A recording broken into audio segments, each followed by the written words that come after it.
This event is being recorded, so you will have a chance to review it later. It will be published on our website under the Security Health Plan COVID-19 page.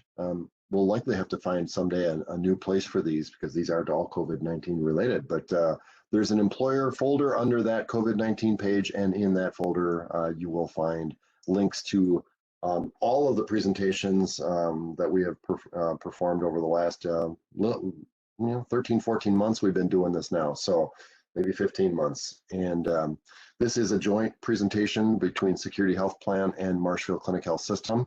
So typically, I got to stop saying this because typically I would have a co-host on here, Jeff Tucker, from the clinic side, but Jeff has been kind of AWOL here for the last several weeks. So I'm going to have to find a new co-host and share this fun with somebody new. As I mentioned, the event is being recorded. You'll have access to it. Ashley will actually email it out to everybody that did pre-register shortly after the event ends. So usually that's within 24 hours. That will include the PowerPoint presentation, so you'll get a chance to get that and use that at your leisure.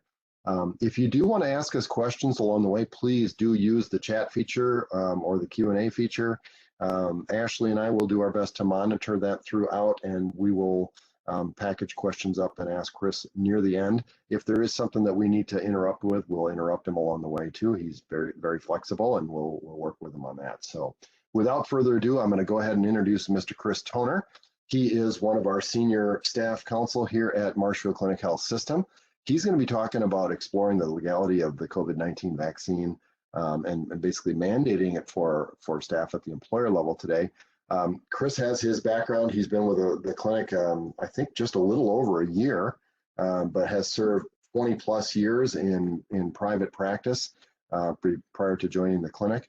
Has his JD from the University of Wisconsin down in Madison, my alma mater as well, not for that particular degree, but glad to have a fellow alumni on with us today. So without further ado, I'm going to introduce Mr. Chris Toner and have him take it away. Great, thanks. So we're going to talk a little bit about just the developing law around employment law as it relates to COVID-19. There's been a lot of really good resources that employment lawyers can get access to. I'm an employment lawyer. Basically, what I do on a daily basis is deal with a variety of employment laws and apply them to a large workplace. When I've gone on a lot of these presentations that we've seen, either through law firms or through SHRM is a nationwide organization that focuses on HR related topics. It's pretty universal that most people that do the kind of work that I do would say that this is probably the biggest change that we've seen in employment law, really probably in the last 50 years or so. And it's changing rapidly. There's a lot of things for us to get our arms around. A lot of times the new regulations that we see are somewhat straightforward, but when you actually sit down and apply them to your particular workplace, there's a lot of moving parts here. So we're going to talk about just a little bit about what the basics are around whether you as an employee can mandate your employees to get the vaccine, the COVID-19 vaccine. I'm not going to make any representations about whether or not you should do that or not. I'm just going to give you basically the lay of the land around what I see as developing either from a regulatory perspective or from a case law perspective. All of that said, here's my I guess my second slide. Please talk with your own attorney about this, right? I'm not going to give you any legal advice here. Please don't rely on this as legal advice. All of these situations are very fact specific. And so basically we're providing education. We're not providing you legal advice. So if you go back when the vaccine was first hit the market, one of the first organizations I think in the country that mandated their employees to get the COVID-19 vaccine was Houston Methodist Hospital. That made a lot of headlines. They got out ahead of it. They issued their mandatory vaccination policy March 31st, which, if you think about it, was very fast in terms of having the vaccine hit the market. All employees were given a deadline of June 7th to get the vaccine, and almost all of them got it. Right. So think about just what a production that must have been. I'm sure Houston Methodist did a great job of communicating what their expectations are. Of that, one of the big concerns that you have if you're gonna mandate is how many people really don't want to get it. And Houston Methodist's experience was only 153 of the, you go back a slide, almost 25,000 people that they have working for them. Only 153 either self-selected out or were terminated. Of that group, excuse me, a class of 114 sued them in federal court in Texas. And their theory of the case was that the vaccine at the time still was authorized only emergency use authorization, right? And so their theory was, well, it's essentially an experimental drug at that point. It hasn't been fully approved, and you're requiring us as employees to get this. It hasn't been fully vetted, and it's against the law. The court in that case dismissed the lawsuit that was brought by the plaintiffs, found in favor of Houston Methodist, and basically said that the hospital's intent was to save lives without spreading the virus. They're trying to protect not only the employees, but the patients and families that came through their doors. So Houston Methodist was found not to have violated any law and was allowed to continue with their COVID-19 vaccine mandate. Just this last weekend, federal court ruled in favor of Indiana University. Indiana has a vaccination policy for its staff and its students, right? And you've seen a number of universities, most likely on the East Coast, mandating that their students receive a vaccine prior to coming back to school. They do have an alternative. They can continue to participate in classes remotely, but if they want to physically come to school, they have to get the vaccine. So that policy was challenged in Indiana, and a federal court judge decided just over the weekend here that the plaintiff's injunction request would be denied, that they had alleged that it violated their 14th Amendment right, and the court disagreed. So again, Indiana University can mandate that its students and employees get the vaccine if they're going to physically come on site, or at a minimum participate in social distancing and masking. So where does that leave us from a legal perspective? It seems pretty clear at this point that the courts, at least in these two instances, are going to uphold a mandatory vaccine requirement. We haven't seen any courts decide the other way on this issue. What's going on in Wisconsin? We haven't seen a lot of organizations mandate vaccinations at this point. SSM Health, which is mainly based out of St. Louis, Missouri, just recently mandated that their employees have to get the vaccine. I participate in a monthly call with other attorneys in health organizations throughout the state. And the attorney from SSM was on one of these calls, and she basically said that decision was driven mainly because of the amount of spread that was going on in St. Louis and throughout Missouri.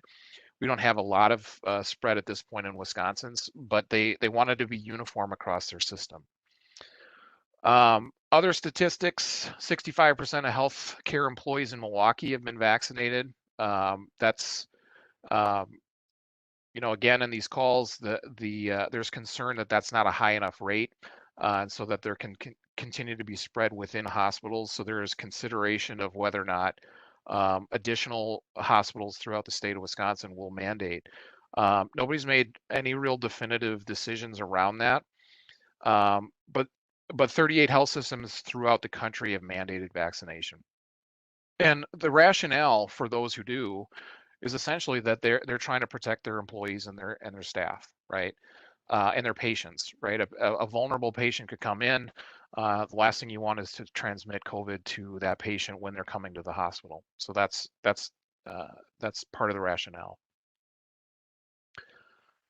In response to some of these cases, state legislatures have begun discussing and in some cases passing legislation that prevents employers from mandating the vaccination. So far, only Montana, North Dakota, Utah, Arkansas, and Tennessee have passed laws. Arizona, Texas, Ohio, and New Hampshire have passed legislation, but it hasn't gotten through the governor's desk. Virtually every other state in the country has had somebody in their legislature introduce legislation around this, and the rest of them have effectively failed. Right, so there is some legislative movement, not a lot, and certainly not in Wisconsin. So when you're looking at this decision and just handling COVID in general, it's really important that you look at the regulations around what your obligations are to your employees, right? There's been some movement in terms of updated regulations here somewhat recently. The EEOC updated its COVID regs or guidance at the tail end of May, and then OSHA just recently updated their guidance and regulations in early June. OSHA is usually the kind of last organization that provides updates. There's some interesting new requirements for employers that have been put into the OSHA regs. So I mean, I realize it's not really exciting reading, but it is. I think it is important to review what OSHA is requiring of us to make sure that you're on top of that. The Department of Labor has some additional guidance around pay practices as it relates to COVID as well. So if we think about, where we are now in terms of vaccination and how you might get to a higher level, those of us who work in healthcare um, have gone through the analysis of whether or not to mandate the regular flu shot, right? And we had guidance from the CDC about what their target for us should be, which is typically they want healthcare employees to get the flu shot at least at 90% of your workforce, preferably higher. And if you don't mandate that people get the flu shot, typically the rate is considerably lower. When you implement the mandate that you get the flu shot, you typically get almost at about 100% of your folks getting the flu shot.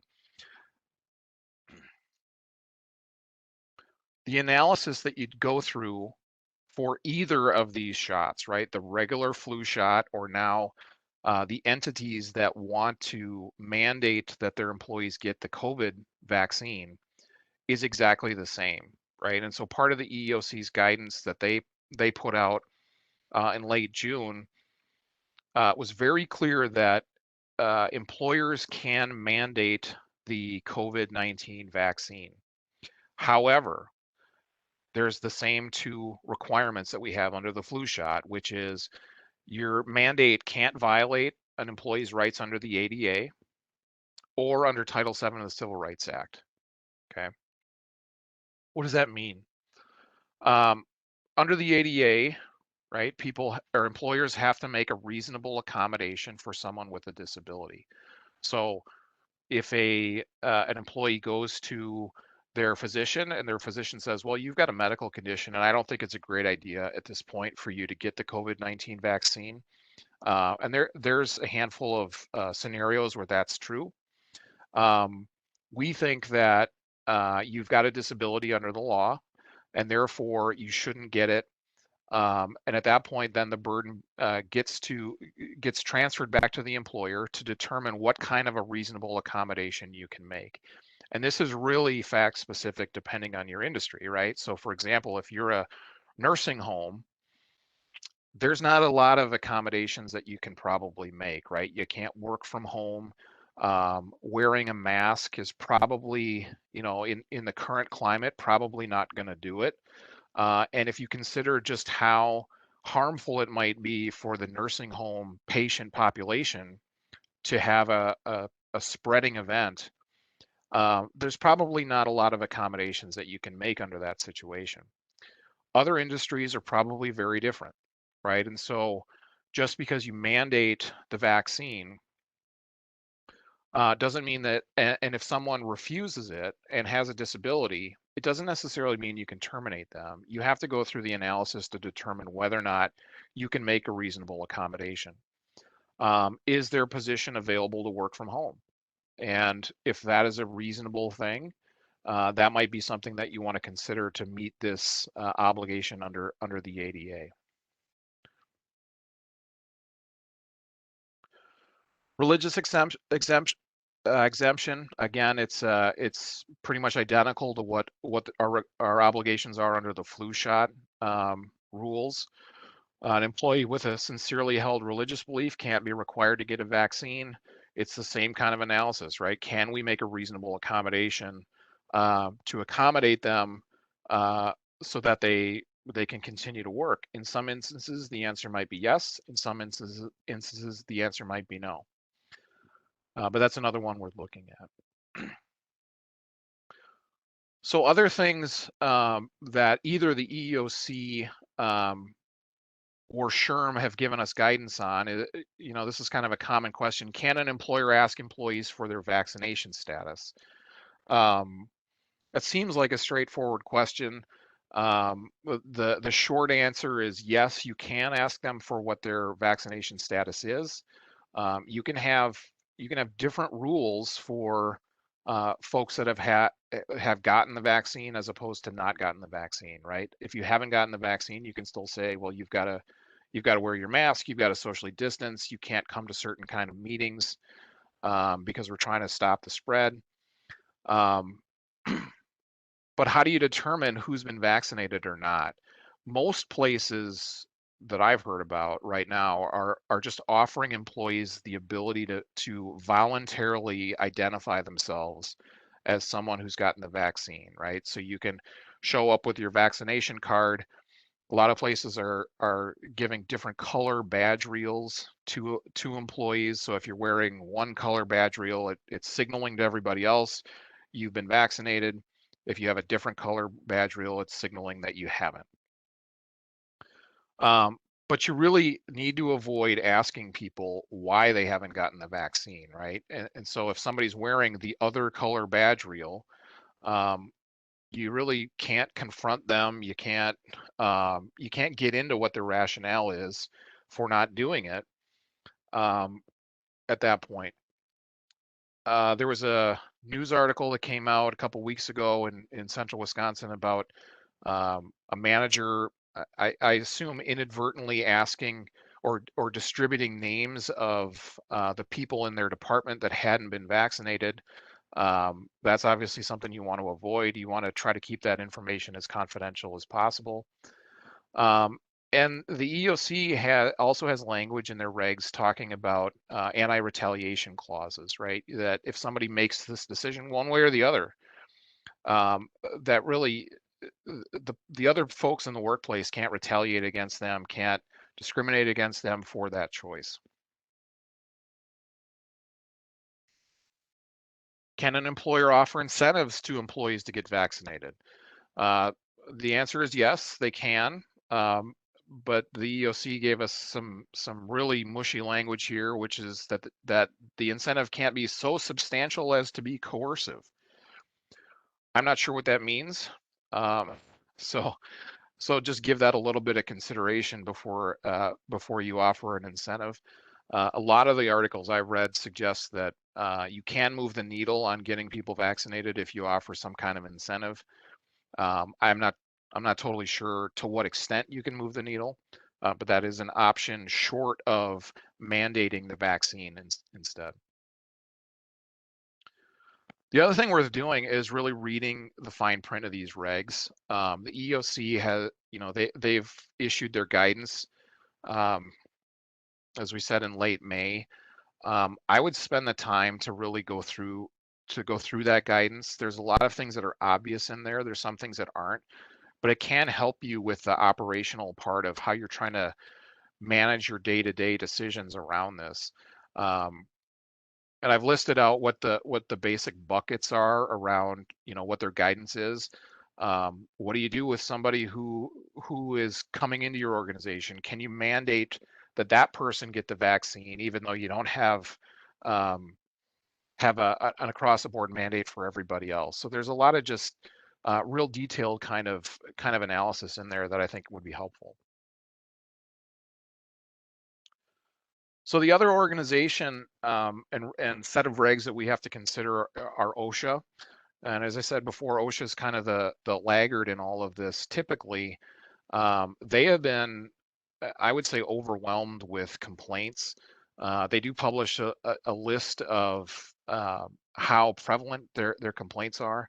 The federal OSHA has received over 15,000 complaints. The state counterpart to OSHA have received over 50,000 complaints.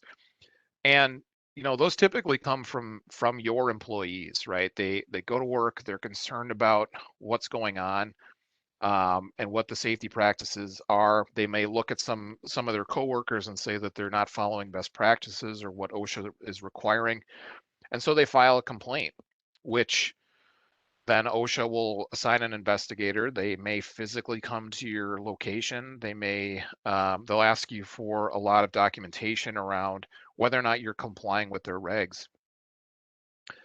And that can be a little bit disruptive to your process and trying to deal with all the other issues that we have going on. So it is worth, again, I think, looking at the regs through the lens of what you're trying to accomplish and what your actual workplace is, because they have a lot of requirements. And I'm giving you a list of what the updated requirements are for workplaces. There's some specific ones around healthcare that I didn't really include here. I thought they were pretty specific.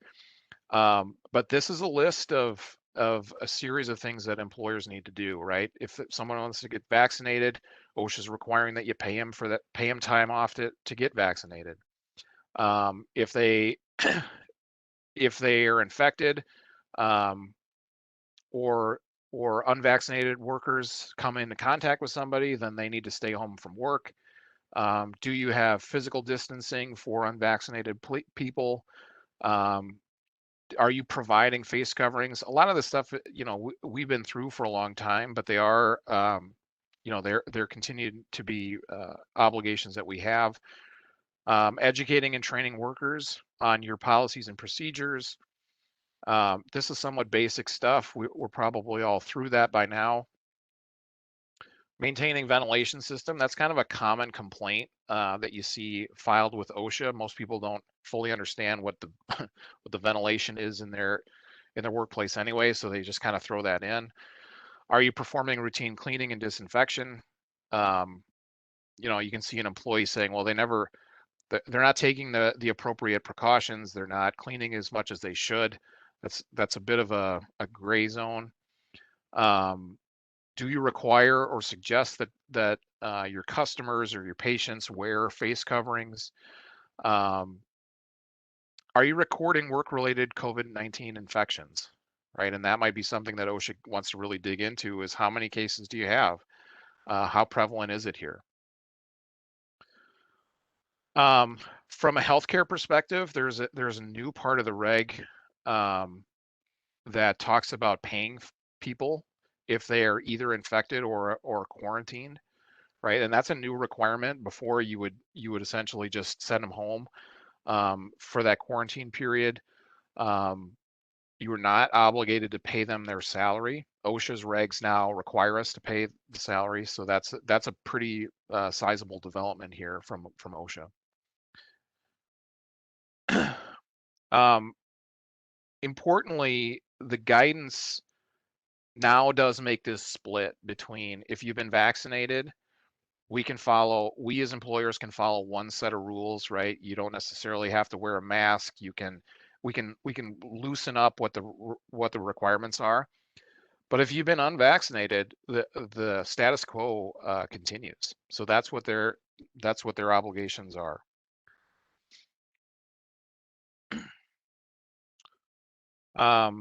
Same concept, right? If you have unvaccinated workers or otherwise at risk people, you still need to take those precautions to make sure that they're not contracting COVID-19.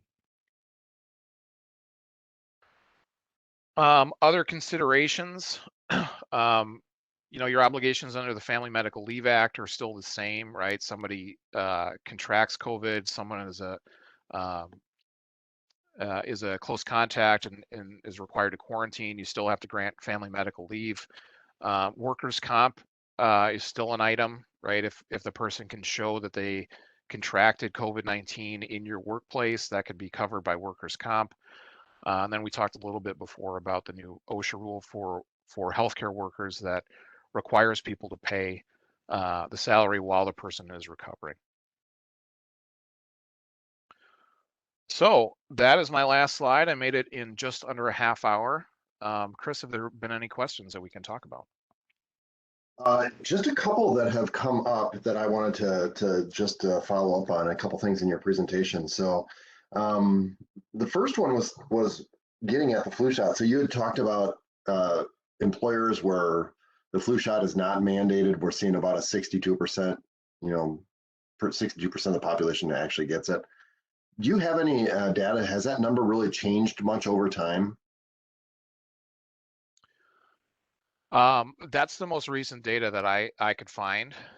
Okay. When you mandate, then it goes up considerably. Right. But that's kind of a general average from a healthcare perspective. I've been working in healthcare for so long. I don't know if just a non-healthcare related entity mandates people get their flu shot. I think I don't know if people do that. I don't think they do. I was just curious if that 62% has changed for when it's not mandated. It says, it used to be 60? Did it used to be 65? Have we really seen any movement? It's my recollection is, in hearing about this, is we really haven't seen movement over time, but I was just curious if you had updated that. Yeah. And then another thing that you had talked about is treating new entrants, I think is the term you used, into the workplace differently than the current or than others, and maybe it wasn't new entrants, maybe it was just new people to the workplace. So what about guests? So if I'm an employer and I've mandated it for my team, but we have vendors that come in, or we have clients that come in and visit, how should an employer treat them? Yeah, I mean, that really depends on the nature of the visit and the industry itself, right? If you were, let's say, for example, you're a healthcare organization and some of your visitors are traveling nurses, right? I think there's a higher standard there, right? You're going to want, if you're going to mandate all the rest of your nurses to get the vaccine, you don't want a bunch of traveling nurses to come in who are caring for your patients to have a different standard, right? And I think that makes some sense. Mm-hmm. If you're talking about, a typical kind of meeting that you might have with an outside vendor, you get together in a conference room. I think that probably the best practice would be to follow the standard unvaccinated guidelines.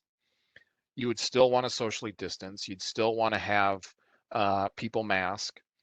Now it's summertime, so you could probably do some of this stuff outside. And I think the CDC guidance on outdoor meetings is much more open than indoor meetings. But I think you still want to follow those type of guidelines. Now, what we're seeing is, you watched the Bucks game last night and everybody's packed in outside, and here in Wisconsin, I think people are getting back to normal. And it also bears out that there's, the number of reported cases we're seeing is not all that significant. But that can change, and that can change fast. So I think that you still want to stay sharp about what your protocols are for unvaccinated folks if they're external. Let's say you're a retailer, right? Right now, you open your doors, you're selling you're selling whatever you're selling.